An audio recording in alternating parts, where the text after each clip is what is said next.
Hey, what's going on, everybody? Welcome back to the channel. If you don't know, my name is Tyler. If you're new, welcome. If you're a returning viewer or subscriber, then welcome back, sexy people.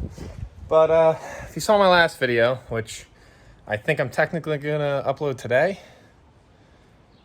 Yes, I think I'm uploading that technically as I film this, but I believe I told you about the GTO. I still haven't touched it. It's literally been a day since I filmed that video. But today, before it's supposed to rain, but I'm trying to wash this and it doesn't really matter. I want to clean up the trans. Basically, I want to clean up the trans for the Merc. It's pretty dirty. I don't know if I really showed it up close yet. I don't think I did. So you can see she's a little grimy, tail shaft, and same with the inside of the bell housing. So what I'm gonna do is I'm gonna get that onto my homemade creeper or like dolly kind of deal.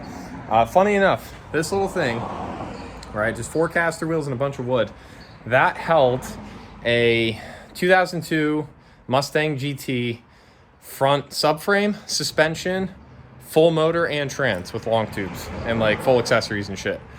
This thing was sturdy as all hell. We actually slid this under my buddy's car, had the car up with a hoist, and slid everything under it as a combo, dropped it down, bolted the subframe on, and everything was installed. But anyways, I'm going to lug the manual up onto there. We're gonna bring it outside, spray the living shit out of it with some degreaser, and try to hose off as much as we can, scrub it a little bit. And I figure if I let the thing sit for a day or so, kind of dry itself out, then it's ready for paint. So I can put a couple coats of paint on it.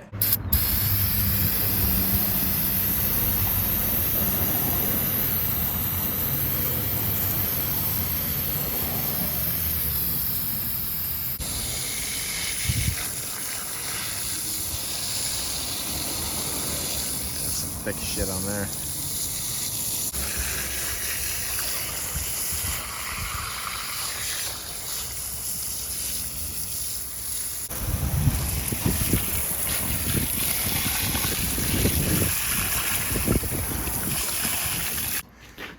Due to my arsenal of chemicals, I didn't get too far with it, but as you can tell, majority of the tail shaft has silver again, so that's kind of nice.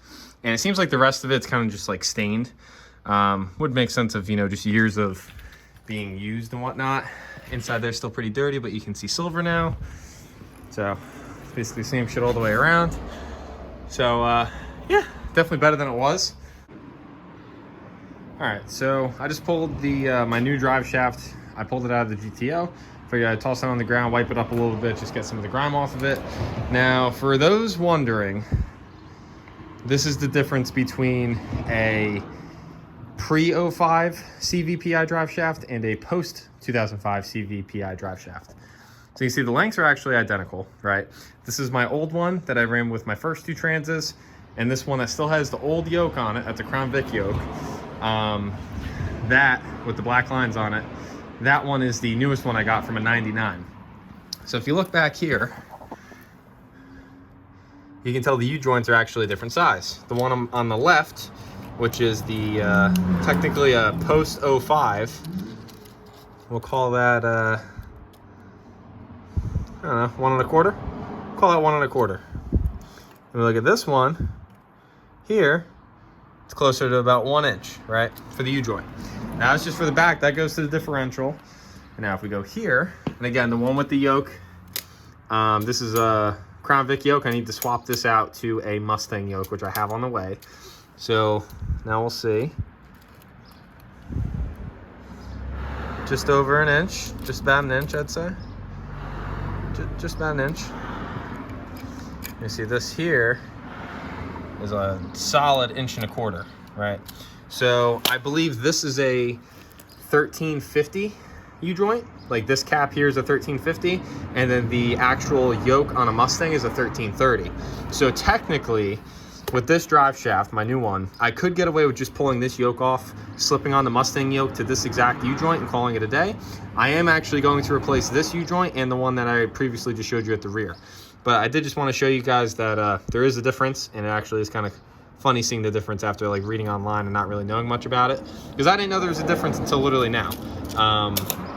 Yeah, so that's that.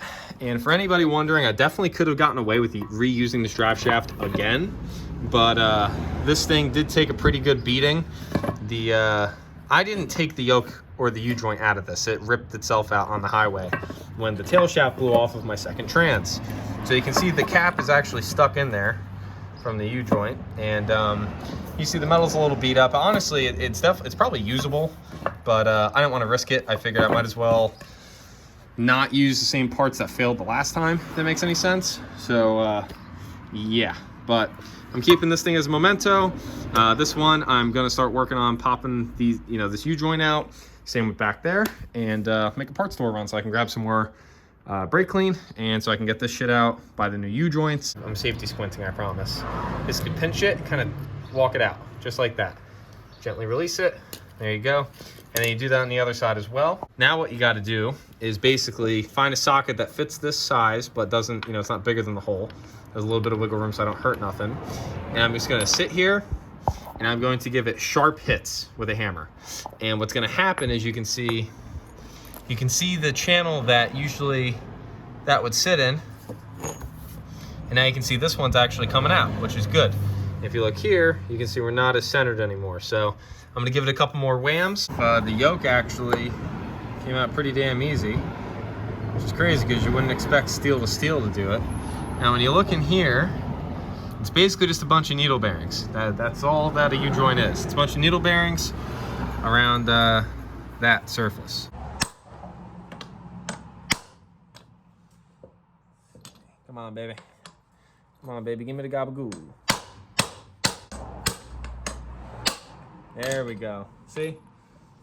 Yeah, you can see basically the U-joint fell through. So what I'm going to be doing is I'm going to take this cap off. And there you have it. That's how you take out a U-joint. So I'm going to repeat this process at the rear of the drive shaft. That one I'm going to take a little bit more care of since I actually want to reuse that, the part that goes from the drive shaft to the diff. So I am going to take better care of that one. But yeah, that's what a U-joint looks like out of a car.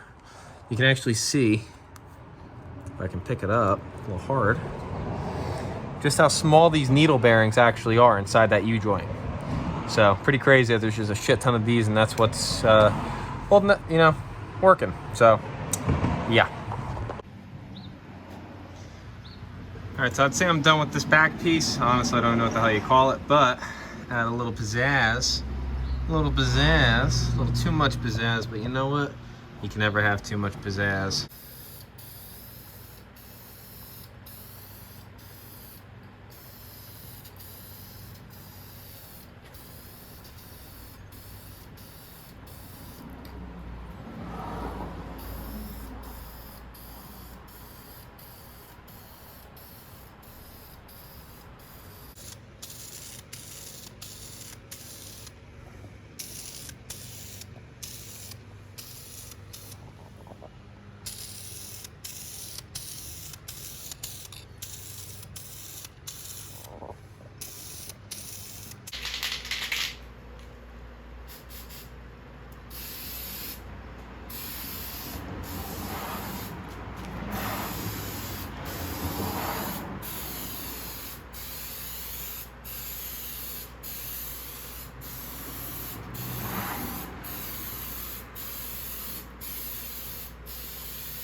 Just like that, she's in the garage.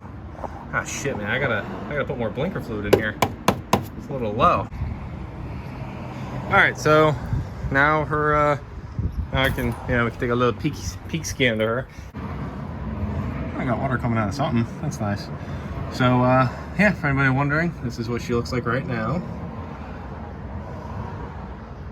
So yeah, it's probably hard to tell on camera, but she's oily as all hell under here. Yeah, it looks about the same as I remember. It's been, what, a year and a half since I've been under here? But let's spin around. Looks about the same. A little bit dirtier just from sitting, but not bad. Now, if you guys want to see, that's my output shaft of the trans. And actually from right here, you can look right inside the transmission. That's inside of it, that black hole. Looks nice, though. It's nice, don't it?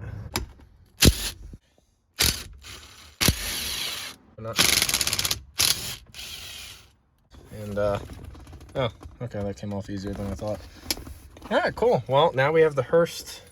It is a Hurst short throw, and it also is a vintage Hurst handle from like the 70s or the 80s. So I actually scored that thing on Facebook a while ago for like 30 bucks or 40 bucks, something like that. All right, cool. And also the cup did come out, which is nice. Besides, just admire how messed up it is. Oh, look at that. Some gears. What's that? All right. I think the gold thing is actually a synchro. I want to say. I have no idea what gear that is, but yeah, that's what inside of a 3650 looks like. So let's get under the car and start pulling some shit off. Oh wow. Well, that was easy.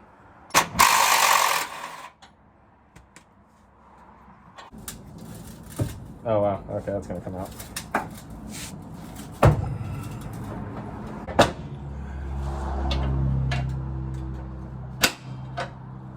Little bitch fall out.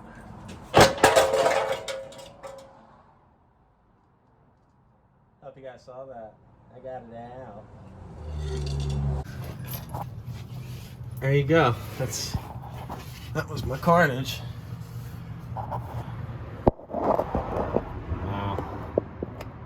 Nice. Can I have this? Ooh, a piece of candy. I wonder what the fuck this thing is. Huh.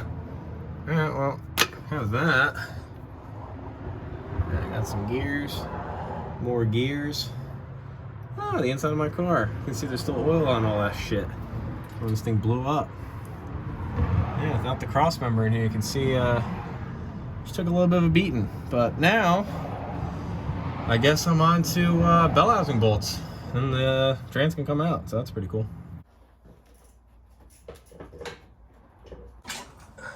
There's gotta be something holding this thing up.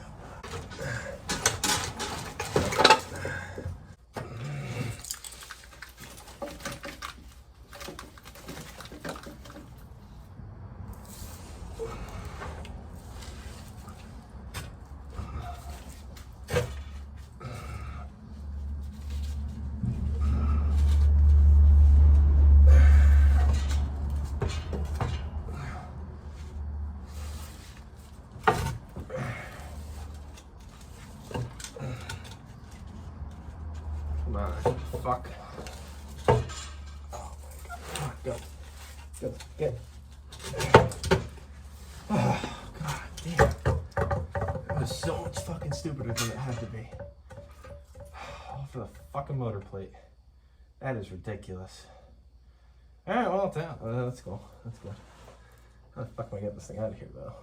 Alrighty, everybody. I believe today is technically day 2 of reviving Bonnie. Last night, I basically just took my leisurely time and I worked at getting the old transmission out, which I did. So that didn't really go to plan because I forgot one bolt in it, and it fought me more than it should have, basically. It should have just fallen out, but it didn't. So now we have our 2 blown transes and the 1 good trans. Well, at least I hope it's good.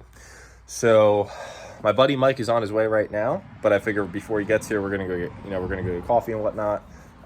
It is early. I think it's like 7 or 8 o'clock on a Saturday, some shit like that. So what I'm gonna do before he gets here is I'm going to install the clutch fork and the pivot stud and the throwout bearing onto the new trans.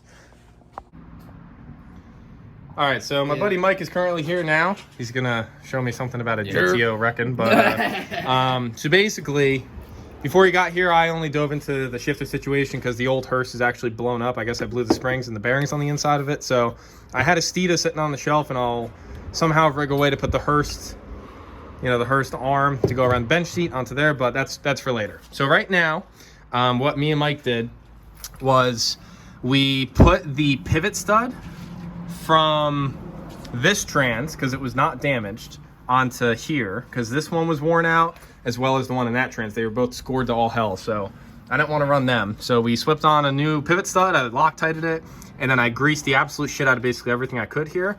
So now this is very nicely and cleanly moving.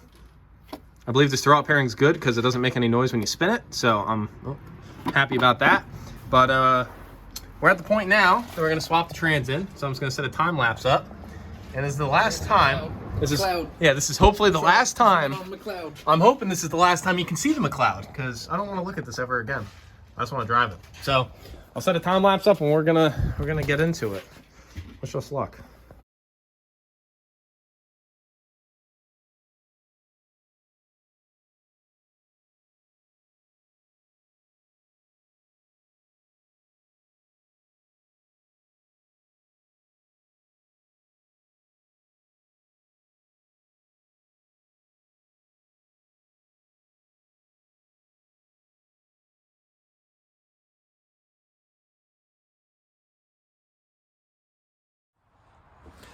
All right, so after a little time lapse, the time lapse is what, 30 seconds we just saw, and it took a little bit longer than that to get the trans in, but she's in. She's bolted in. I think we have what, five bell housing bolts in, which is what I had on the old setup. That's probably not right, but I really don't give a shit. I have more bolts somewhere in my collection of shit.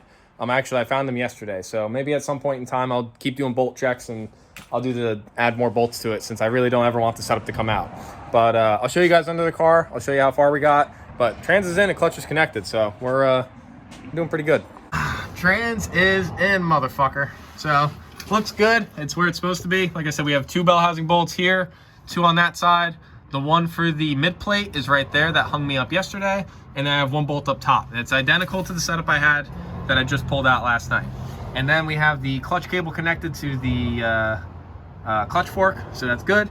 And right now what we're gonna do is probably support the trans and the motor with like a race ramp or some shit. Pull the jack out, readjust it so we can get to the trans mount spot itself, because that's right there. And then we're gonna work on getting the trans mount and the cross member in the car, and then everything's gonna be supported on its own. And from that point on, it'll be some wiring, doing fluids in this and the motor, and then drive shaft rebuild and all that kind of shit. So we're getting there. Cross member is in. We have all 4 bolts, 2 on this side, 2 on the other side. And right now Mike is working on getting the 2 nuts onto the trans mount studs. We already have the 2 5/8, I believe they were, bolts mounted from the trans mount to the actual trans. And right now we're going to the cross member. So once this is all in, we can basically unsupport the transmission because it'll be in by itself. From here, we'll probably pull the wiring down, play a little bit of that, plug in the O2 sensor, zip tie shit out of the way, and then start working on getting the drive shaft done, doing the shifter, and then we have to do a fluid run, and I think we're basically there. We ain't doing too bad, I'd say. We're only a couple hours into this, so not bad. So we have the rear one installed, all the clips are installed, everything's seated nicely. I also installed, where the hell is it? I installed the grease fitting into it and greased up this this rear U-joint as well. So everything does what it's supposed to. This moves nicely, it's nice and free, doesn't feel weird, and it didn't give us any problems with fitment, so that's great. So now, I gotta do the front one, and I figure I'll record this one. So for those who don't know, your new U-joint, looks like this. It's a U-joint, universal joint. And like I just said with that one, excuse me, I got greasable ones. So this is off-road use only, but the grease fitting will go into there, and basically what that means is when these start getting dry, and if you actually take care of your car, and you stay on top of greasing these, you should never have a U-joint failure if you keep it greased. That's basically, the concept behind it. So you get this little baby 5/16 grease fitting, which I'll put in last.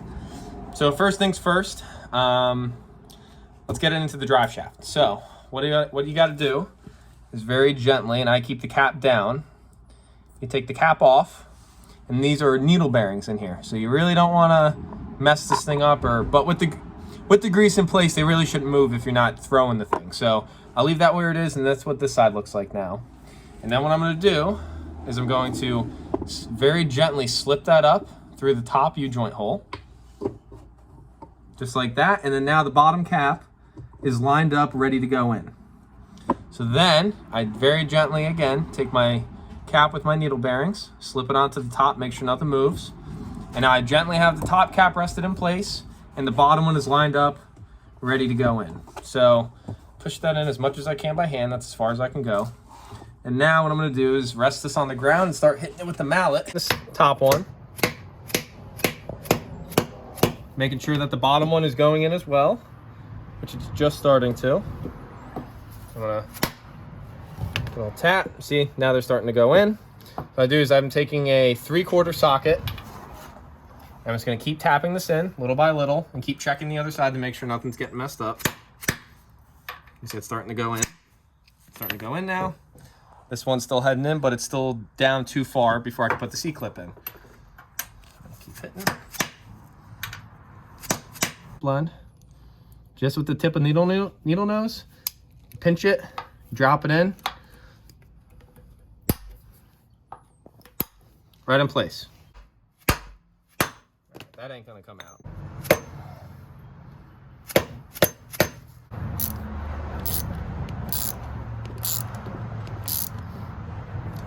A little bit more.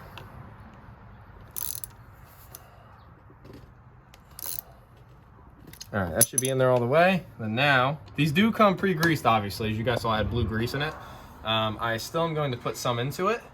And you might be asking, well, Tyler, you're not a machinist. How do you know when you have too much grease in there? Well, you'll feel resistance on your actual grease gun when you're using it. But you will also start to see grease come out of the boots. So I just had a little bit of grease come out of this top boot right up here. So I'm going to call that done. I don't want to push too much out and ruin a seal. So now what I'll do, can I still want the paper towels behind you, please? Thank you, sir. So now I'll basically just wipe this off so I don't sling grease over everything. Because God forbid there was a problem, I'd rather diagnose it legitimately, and not be chasing the little bit of grease that I flung off the U-joint that's fresh, if that makes any sense. And now, drive shaft is ready to go into the car.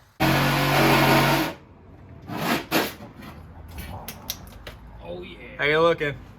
Oh yeah, getting there.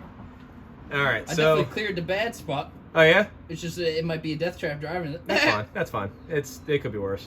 Exactly. So I have drained the oil, popped the filter off. We're gonna let that sit basically out.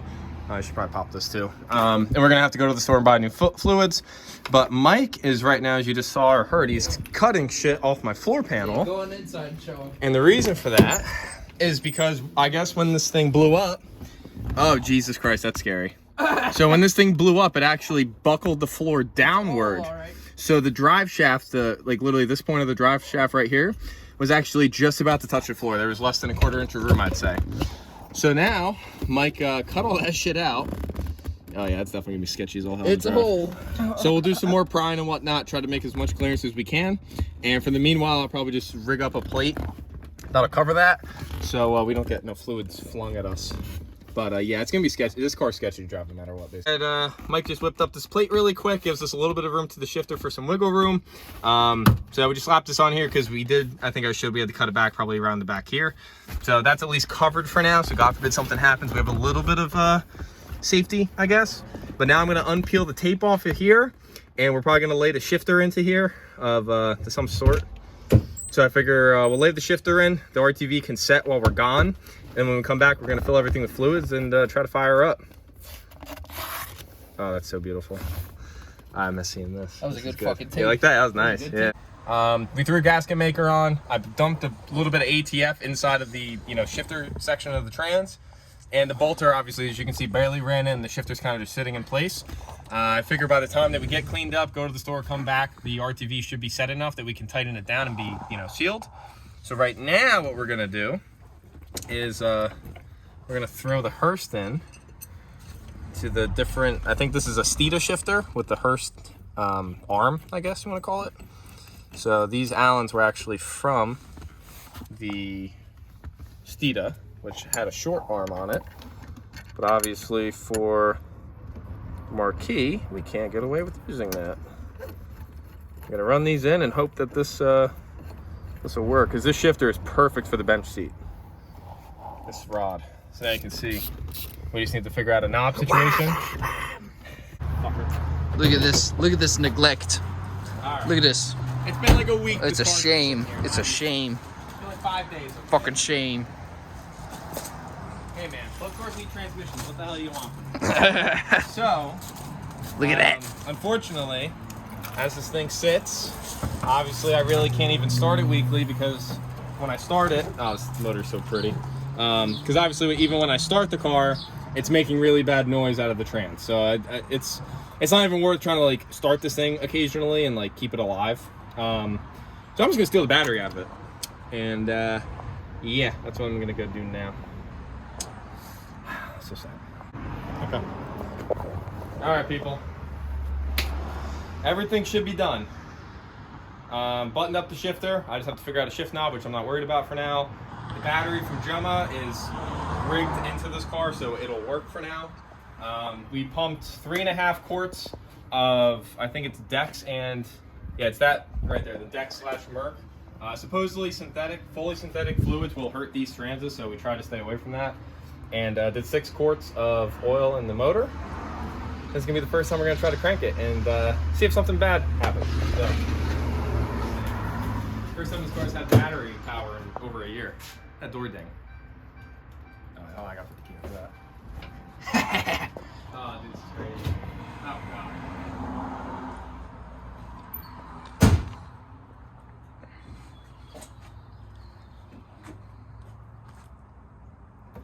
I have to move the seat up. I was about to say. Clutch pedal's gonna be doing us any good right now, so we're probably gonna have to adjust it. Mm. It feels like shit. You ready? Yep.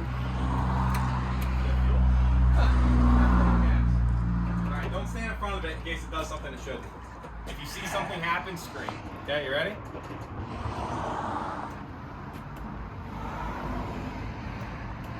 Alright, ground's not good enough. It's not good. Really? Yeah.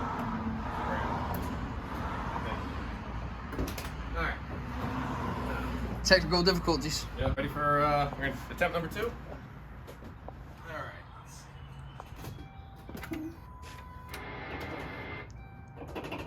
Ready?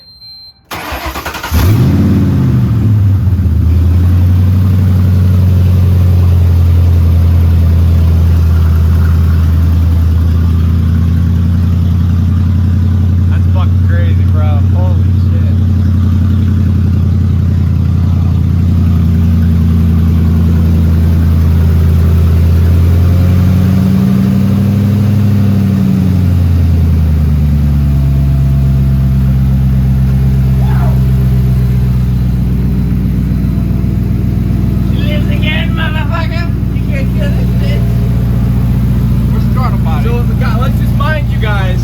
This fucking thing's been sitting for literally a year and a half, uncovered, just collecting fucking dust outside.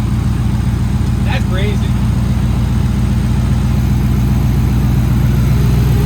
Like, I'm surprised nothing was seized up here. I was expecting the alternator to be seized up or some shit just for sitting. I hear some new noises, so maybe it's a bearing or something in a pulley. Where's the throttle body? Yeah, you can't rev it. Whack! It's electric, bro. Damn it! I gotta let it run a little bit. It's been alive in a while. I can't fucking believe that. It's got half a tank of goddamn gas. And I know that's 93 in there, too.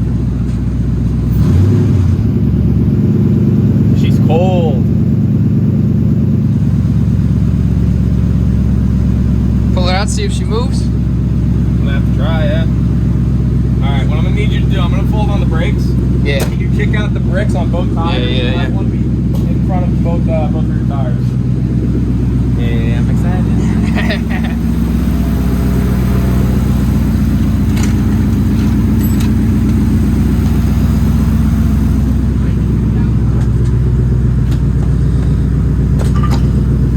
She's only got 92,000 on her. That's it. 92.6 mileage. Not bad. All right, you ready to see if it moves?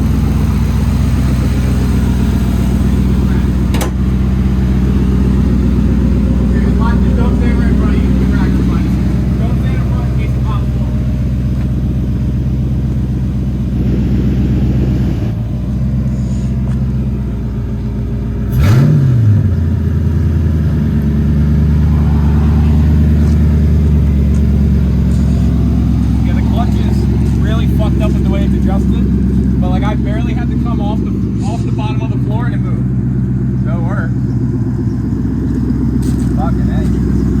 Sound good. I don't think I have heat rate.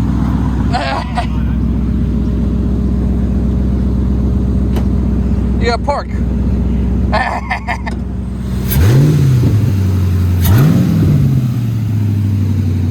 Sound good. Sounds healthy. Hey, can you grab a can you grab one of the bricks? What mileage? Right here, 92.6, baby. 92.6, and no lights on the dash. Can you just grab one of the bricks and put it in front of the rear tire so we can let it idle out here? Thank you. Panther.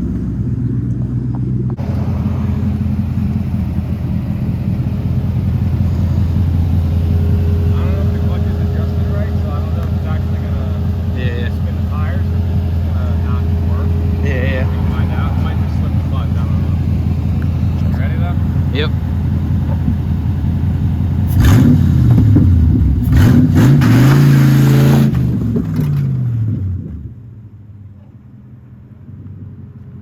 Got him. Yeah, it did. This lever sucks. I hate the lock over now, I think.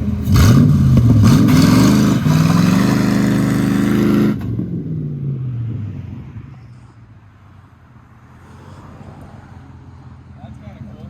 Yeah, it did. It sucks, but that's kind of cool. Well, yeah, that's that. I guess it drives. It goes right out.